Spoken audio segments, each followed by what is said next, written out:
মা, কোথায় আপনি? খেতে দিয়েছি। মা, আপনি কোথায়? উফ, ডেকে ডেকে প্রাণ ওষ্ঠাগত হওয়ার উপক্রম। ওইদিকে বুড়ির কোনো সারা শব্দ নেই। কোথায় আছে, কি করছে কে জানে। এতক্ষণ ঘরের ভেতর রাতের খাবার সাজিয়ে নিজের শাশুড়ির অপেক্ষা করছিল লক্ষ্মী। বারবার শাশুড়িকে খেতে আসার জন্য ডেকে কোনো সাড়া শব্দ না পেয়ে গজগজ করতে লাগলো লক্ষ্মী। উফ, বিরক্ত লাগে। এতক্ষণ ধরে ডাকছি, জীবনটা জ্বালিয়ে পুড়িয়ে শেষ করে দিল একেবারে। বাধ্য হয়ে লক্ষ্মী সদর দরজা থেকে এক পা বাইরে রাখতে দেখল ওর শাশুড়ি আকাশের দিকে অপলক দৃষ্টিতে কোনো এক গভীর চিন্তায় মগ্ন। বলি, রাতটা তো অনেক হলো, দয়া করে গিলে এবার আমায় উদ্ধার করুন। লক্ষ্মীর গলা খাঁকারি শুনে চম্পা খানিকটা হকচকিয়ে পিছন ফিরে তাকাতেই দেখল লক্ষ্মী কোমরে শাড়ির আঁচল গুঁজে রণংদেহী মূর্তি ধারণ করে দাঁড়িয়ে আছেন। কতক্ষণ ধরে ডাকছি সে খেয়াল আছে? ও বৌমা, তুমি বলো, কি বলবে? বিশেষ কিছুই বলতে আসিনি, দয়া করে রাতের খাবারটা খেয়ে আমাকে উদ্ধার করুন। ও, আমি তো তোমার শ্বশুর মশাইয়ের জন্য অপেক্ষা করছিলাম। ও এলে বরং একসাথে খাবো। উফ, আমি আপনাদের জন্য কতক্ষণ অপেক্ষা করব বলুন তো? বাবা কখন আসবেন তার কোনো ঠিক নেই। খাওয়া দাওয়া হয়ে গেলে তো আপনি হাত মুছে বিছানা নেবেন, তারপর বাকি কাজগুলো তো আমাকেই করতে হয়। তুমি আমার সাথে এভাবে কথা বলছো কেন? তো আর কিভাবে বলবো মা? এই বাড়িতে বিয়ে করে আসার পর থেকে জীবনটা তো শেষ করে দিলেন আপনারা। আমার আর ভালো লাগে না। আচ্ছা বৌমা, তুমি আমাদের জন্য বসে না থেকে রাতের খাবারটা খেয়ে নাও। তোমার শ্বশুর মশাই এলে আমি বরং খেয়ে নেব। কিন্তু বলে দিচ্ছি, আপনার খেতে বসার হলে বসুন, তা না হলে যা বাসনপত্র হবে নিজে ধুয়ে রাখবেন। আমি কিন্তু আর কিচ্ছু পারবো না। বৌমা, তুমি এই বয়সে কাজ করতে বলছো?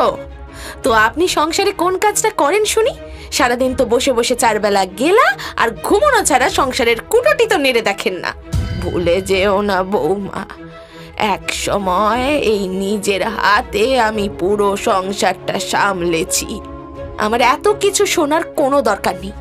আমি আপনাকে খেতে ডাকতে এসেছিলাম, আপনার খাবার ইচ্ছে হলে খান, আর তা না হলে আমার কিচ্ছু বলার নেই।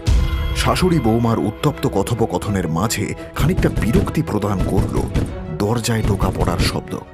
এতে খানিকটা উৎসুক হয়ে চম্পা দেবী বললেন, ওই তো, ওই মনে হচ্ছে তোমার শ্বশুর এসে গিয়েছেন। লক্ষ্মী কোনো কথার উত্তর না দিয়ে স্থির হয়ে সেখানেই দাঁড়িয়ে রইল।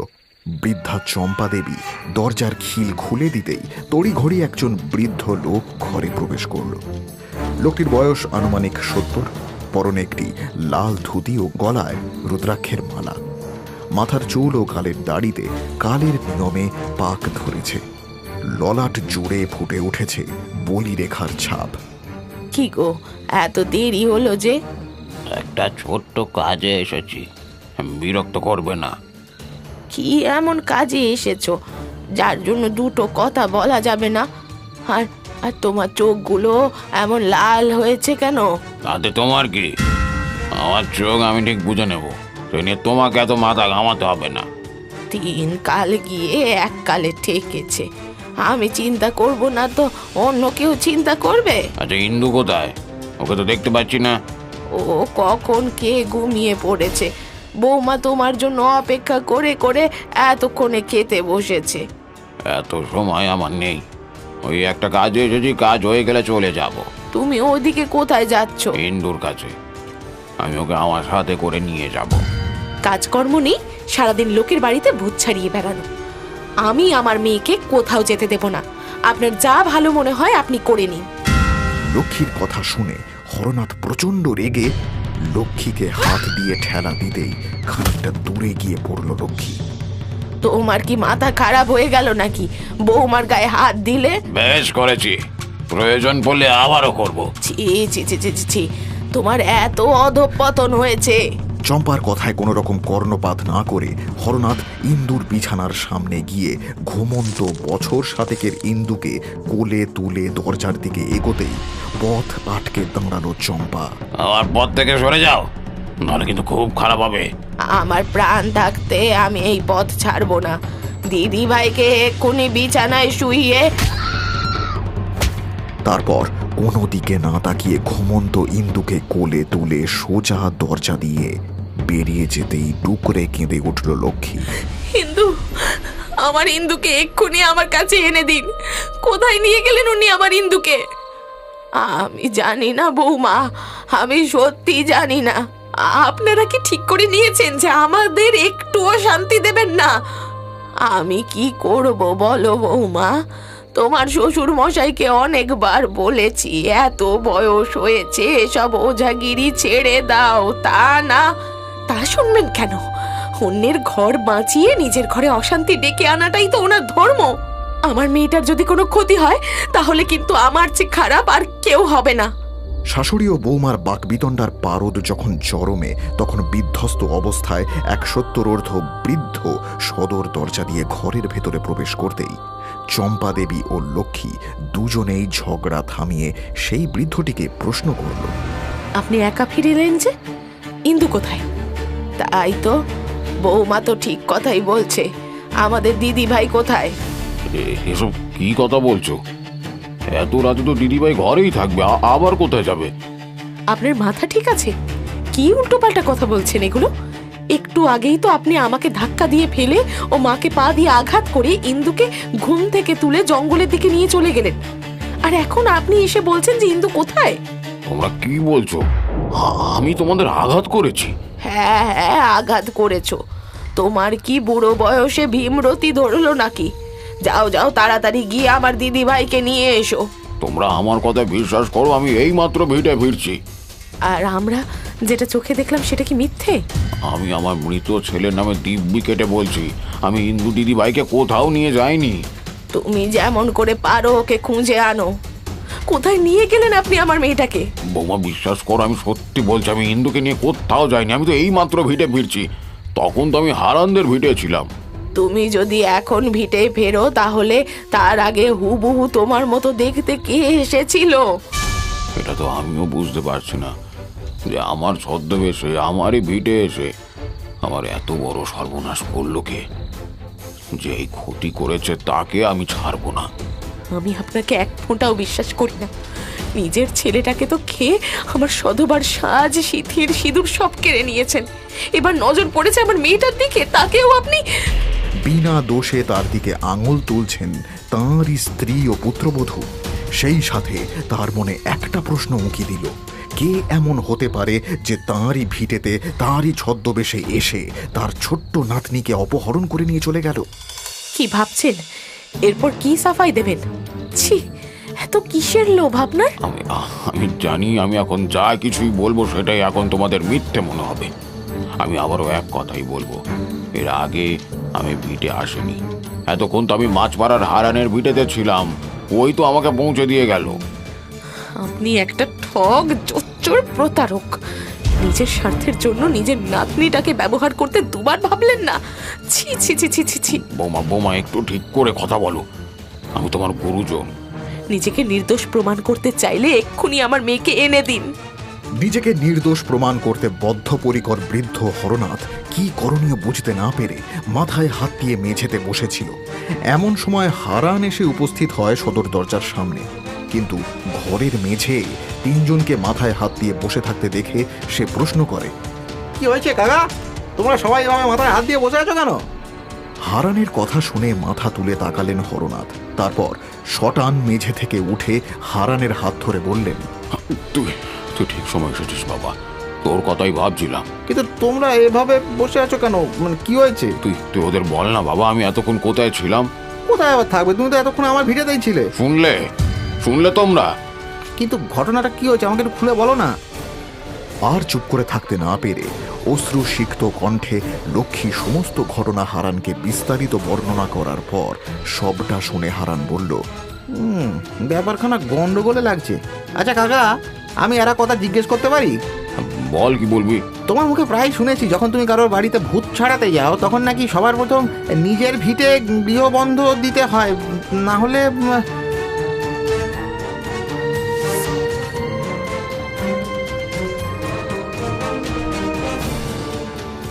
আর বিন্দু মাত্র সময় অপচয় না করে হরনাথ হারানকে বলল, যা হওয়ার হয়ে গিয়েছে, আর সময় নেই হারান। তুই এক্ষুনি আমার সঙ্গে একবার জঙ্গলে চল। কি হয়েছে কাকা? এত বিস্তারিত বর্ণনা করার সময় নেই, তুই তাড়াতাড়ি চল। আমিও যাব আপনাদের সাথে। বৌমা বৌমা, এত রাতে তোমার জঙ্গলে যাওয়াটা মোটেও উচিত হবে না। আমার মেয়েকে খুঁজতে আমি যাব না তো অন্য কেউ যাবে? হরনাথ আর তর্ক না করে লক্ষ্মী আর হারানকে সাথে করে জঙ্গলের পথে রওনা দিলেন। রাত তখন বেশ গভীর, চারদিকে বিরাজ করছে এক অদ্ভুত নিস্তব্ধতা, কিন্তু মাঝে মধ্যেই সেই নিস্তব্ধতা ভঙ্গ করে ভেসে আসছে হিংস্র জীবজন্তুদের হাঁকডাক। হাতে একটা লণ্ঠন নিয়ে আগে পথ দেখিয়ে এগিয়ে যাচ্ছেন বৃদ্ধ হরনাথ, ও তাকে অনুসরণ করে পিছনে পিছনে আসছে হারান ও লক্ষ্মী। ইন্দু ইন্দু ইন্দু কোথায়, তুই কোথায় মা? দিদিভাই, কোথায় তুমি? দিদিভাই, ইন্দু, এতক্ষণ হয়ে গেল হাঁটছি, কোথাও তো কোনো সারা শব্দ পেলাম না। আমার মেয়েটা যে কোথায় গেল, কে নিয়ে গেল কে জানে। বৌঠান, ঈশ্বর আছেন, উনি এত নিষ্ঠুর হবেন না। আপনি একটু ভরসা রাখুন, ইন্দুর কিচ্ছু হবে না, আমরা ওকে ঠিক উদ্ধার করব। তাই যেন হয় ঠাকুরপো, তাই যেন হয়। এই জীবনে মেয়েটা ছাড়া আমার সব কিছু শূন্য। ও চলে যাওয়ার পর আমি মেয়েটাকে আঁকড়েই তো বেঁচেছিলাম। ওর যদি একটা ভালো মন্দ কিছু হয়ে যায় আমি বাঁচতে পারবো না। লক্ষ্মীর বলা কথাগুলো যেন সত্যরর্থ হরনাথের হৃদয়ে তীরের মতন বিঁধল। তবুও মুখে কিছু না বলে সে এগিয়ে যেতে লাগলো সামনে। সামনে একটা ছোট্ট টিলা দেখে হারান বলল, ওই তো সামনে একটা টিলা জাতীয় কিছু রয়েছে, পুরো জঙ্গলটা স্পষ্ট বোঝা যাবে। হ্যাঁ হ্যাঁ, আমিও বরং একবার। তুমি বরং নিচে দাঁড়াও বৌমা, আমি আর হারান একবার দেখি। হরনাথের সতর্কবাণী উপেক্ষা করে কোনো রকমের টিলায় উঠে মেয়ের নাম ধরে ডাকতে লাগলো লক্ষ্মী। মা মা, ইন্দু ইন্দু কোথায়, তুই কোথায় মা? দেখ আমরা এসেছি। দিদিভাই, কোথায় তুমি? দিদিভাই, ইন্দু,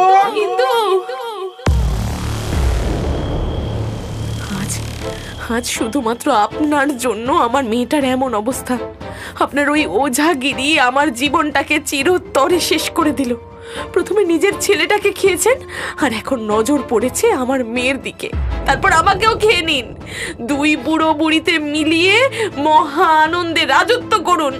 তুমি পরিস্থিতির শিকার বৌমা, তোমার কোনো দোষ নেই। আমি জানি না, আপনি যেমন করে পারুন আমার মেয়েকে এনে দিন। তুমি আমায় ভুল বুঝো না বৌমা, আমি খুব ভালো করে বুঝতে পারছি আমাদের নাতনি ঘোর বিপদে আছে।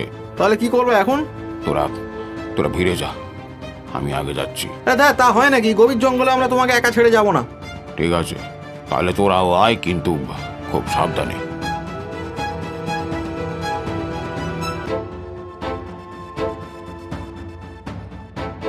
টিলা থেকে নেমে তিনজনে ধীরে ধীরে সামনের দিকে এগিয়ে যেতে লাগলো।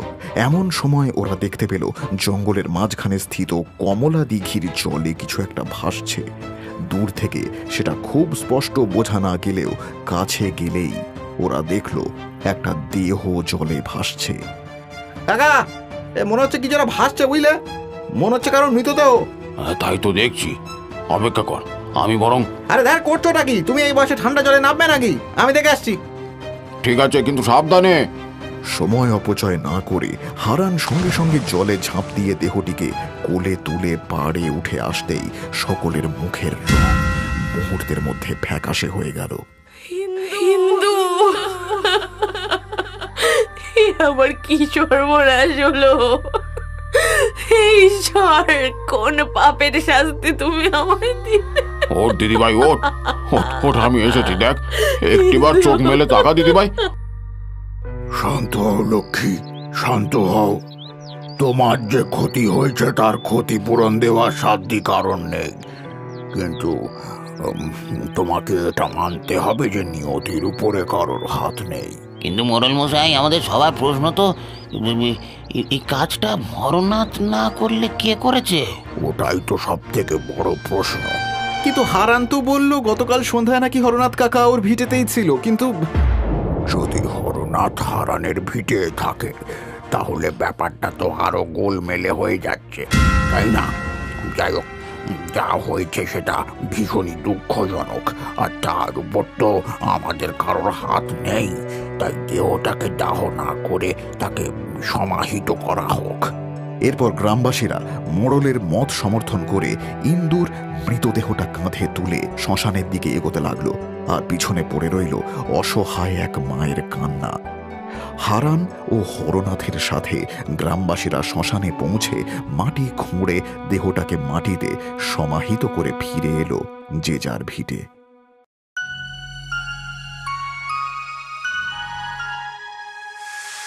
হরনাথকে মনমরা হয়ে বসে থাকতে দেখে হারান বলল, ও কাকা, এটা আর অলৌকিক ছাড়া অন্য কিছু বলে মনে হচ্ছে না, বুঝলে? ওরকমভাবে কেউ ছদ্মবেশ ধরে এসে তোমার নাতনিকে জঙ্গলে নিয়ে গিয়ে মেরে ফেলবে, এটা না মোটেও স্বাভাবিক ঘটনা নয়। ঠিক বলেছিস হারান, সেদিন থেকেই একই চিন্তা আমারও মাথায় ঘুরপাক খাচ্ছে। আর যেই কাজটা করেছে সে তোমার সম্পর্কে সব জানে, বুঝলে? আমাকে একটা কথা বলো তো, কেউ কিভাবে তোমার ছদ্মবেশে আমাদের ভিটে আসতে পারে? না, আর কিছু নেই, তবে এ কাজ কোনো সাধারণ মানুষের নয়। সাধারণ মানুষের নয় তো আর কার? এ কাজ কোনো শক্তিশালী প্রেতাত্মার।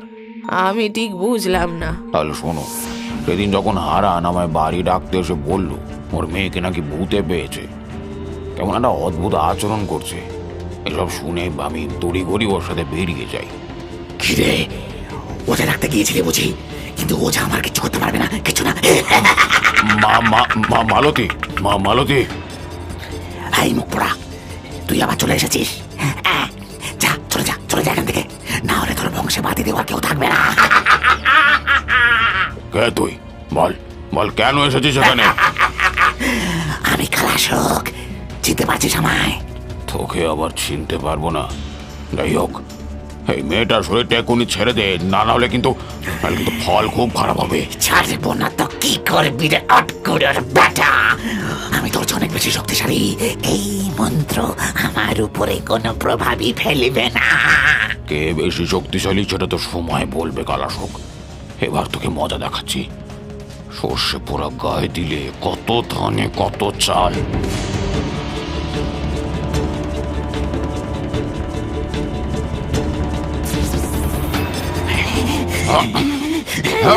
চলে গেল। রিং কালিং ওম ফট স্বাহা। রিং কালিং ওম ফট স্বাহা। ছেড়ে দে আমায়, ছেড়ে দে, চলে যাচ্ছি আমি। তুই যে গেছিস তার প্রমাণ রেখে যা। ওই জলের ভরা কলসিটা দাঁতে কামড়ে ধরে নিয়ে যা সীমানার বাইরে। এত ভারী কলসি নিয়ে যাব কি করে? তাহলে আমার চটি জোড়া নিয়ে যা দাঁতে কামড়ে, যা, আর ফিরে আসবি না। ও যখন আমার চটি জোড়া দাঁতে কামড়ে ধরে ঘর থেকে বেরিয়ে গাছতলায় গিয়ে ফেলে দিল, যাওয়ার আগে আমায় বলে গেল, ভাবিস না আমি হেরে গেছি, আমি আবার ফিরে আসব অন্যের পরিবারকে বাঁচাতে গিয়ে। নিজের পরিবারের কথা ভুলে গেলি ওঝা। কথাটা বলে কালাশোকের আত্মা সেখান থেকে উধাও হয়ে যাওয়ার পর তখনই আমার মনে পড়লো আমি হারানের বাড়িতে যাওয়ার আগে আমার নিজের ঘরে গৃহবন্ধ করে যেতে ভুলে গিয়েছি। আর সেই সুযোগের সদ্ব্যবহার করে ওই কালাশোকের অতৃপ্ত আত্মা আমার ছদ্মবেশ ধরে ওই দুর্ঘটনা ঘটিয়েছে। এতক্ষণে আমি সবটা বুঝতে পারলুম। এ কি অলক্ষণে কাণ্ড গো! এবার কি হবে? বাকি সবাই আপনার এই গাল গল্প যদি বিশ্বাস করেও নেয়, আমি কিন্তু করব না। আমার মেয়ের অকাল মৃত্যুর জন্য একমাত্র দায়ী আপনি, আর কেউ নয়। এ তুমি কি বলছো বৌমা? ঠিক আছে, আমি প্রমাণ করব যে আমি নির্দোষ। কাকা, আমি হয়তো আপনাকে এমনি কিছু সাহায্য করতে পারবো না, কিন্তু আপনাকে প্রতিশোধ নিতে সাহায্য করতে পারি। ও যেহেতু একজন তান্ত্রিক ছিল, আমি নিশ্চিত ওর ডেরা জঙ্গলেই কোথাও হবে, বুঝলেন? সেখানে নিশ্চয়ই ওর সব কুকর্মের চিহ্ন পড়ে আছে। মনে হয় যদি আমরা ওখানে যাই তাহলে কিছু না কিছু নিশ্চয়ই পাবোই। ঠিক বলেছিস হারান, চল আজ রাতেই যাই, আর দেরি করা যাবে না।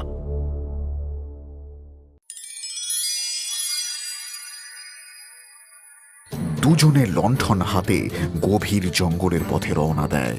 অনেকক্ষণ হাঁটার পর একটা পুরনো ভাঙা মন্দিরের মতন জায়গায় পৌঁছায়। চারদিকে বিরাজ করছে এক অদ্ভুত নিস্তব্ধতা। কাকা কাকা, ওই কালা শোকতান্ত্রিক কিভাবে মারা গেছে তা যদি জানা যায় তাহলে অনেকটা সমস্যার সমাধান হয়ে যাবে। লোকে আমাকে শুধু ওঝা হিসেবে চেনে, কিন্তু আমি আমার বাবার কাছ থেকে তন্ত্রবিদ্যার অনেক কিছু শিখেছি। কালাশোক ছিল একজন তান্ত্রিক, কিন্তু তার স্বভাবের দিক থেকে সে ছিল অত্যন্ত লম্পট। সে অনেক মেয়ে সর্বনাশ করেছে, কালো জাদু করে গ্রামের মানুষদের ঘর ভেঙেছে। কিন্তু ও মারা গেল কি করে বলুন তো? আমাকে একটু সময় দে। হরনাথ একটা বড় গাছের নিচে ছোট্ট হোমকুণ্ড তৈরি করে আগুন জ্বালায়। কয়েকটা মন্ত্র পড়ে চোখ বন্ধ করে ধ্যানে বসে। বেশ কিছুক্ষণ ধ্যান করার পর সে চোখ খুলে সমস্ত ঘটনা বিস্তারিত বর্ণনা করে হারানের কাছে। সারা জীবন নিজের যৌবন ধরে রাখার জন্য এক অপদেবী সাধনা করত। সেই সাধনায় জোড়া নরবলির দরকার ছিল। কালাশোক, তুই আমার সাধনা করেছিস, আমার জোড়া বলি চাই। মা, অপরাধ মার্জনা করো মা, আর একটু সময় দাও, এখনো পুরোপুরি প্রস্তুত হয়নি। সময়? তুই আমাকে সময় দিতে বলছিস? জোড়া বলি এক্ষুনি চাই, নইলে তোর সব সাধনা বৃথা। তোর শক্তি আমি সমস্ত ছিনিয়ে নেব। মা, দয়া করো, দয়া করো, আমি... কোনো দয়া নেই, বলি দে, নিজেকে দে, নইলে এই মুহূর্তে তোর প্রাণ নিয়ে যাব। বলি গ্রহণ করো মা। হরনাথ গাছের বাম পাশের একটা জায়গা দেখায়। কালক্রমে তার দেহ কঙ্কালে পরিণত হলো, মাটিতে মিশে গেল, কিন্তু কোনো সৎকার না হওয়ায় সে অতৃপ্ত আত্মায় পরিণত হয়েছে। প্রতিশোধ নিতে ফিরে এসেছে। হারান, ওর কঙ্কালটা বের করে ওটা পুড়িয়ে দিতে পারলেই কালাশোকের প্রভাব চিরতরে শেষ হয়ে যাবে। ঠিক আছে কাকা।